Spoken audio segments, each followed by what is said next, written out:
Marie-Ange Mouchobekwa, ministre des Droits humains, plaide pour la mise en place d'un service de monitoring efficace sur toute l'étendue du pays pour réduire sensiblement les cas des violations des droits de l'homme, un vœu émis lors de sa première rencontre avec les directeurs des différents services de son secteur.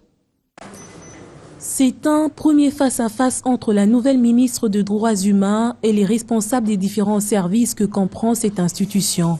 Cette rencontre des prises de contact, initiée par Marie-Ange Mouchobekwa, lui a permis d'avoir un état des lieux du fonctionnement de son secteur.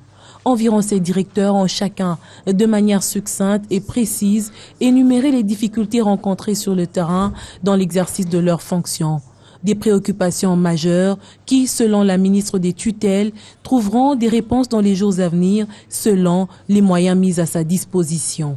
En ce qui concerne la situation des droits humains en République démocratique du Congo, Marie-Ange Mouchobekwa a insisté sur la mise en place d'un service de monitoring efficace sur toute l'étendue du pays.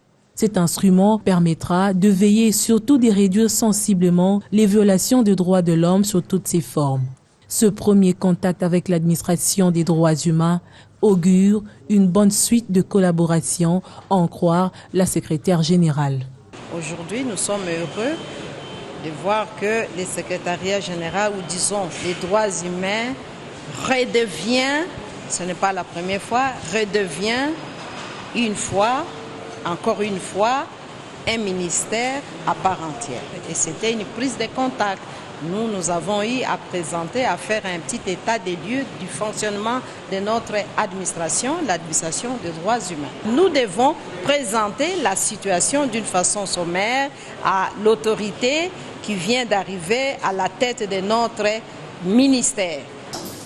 Faire des droits humains un ministère à part entière contribuera certainement à renforcer le mécanisme de respect des droits de l'homme, surtout en cette période où la République démocratique du Congo est pointée du doigt en matière de violations de droits de l'homme sur la scène internationale.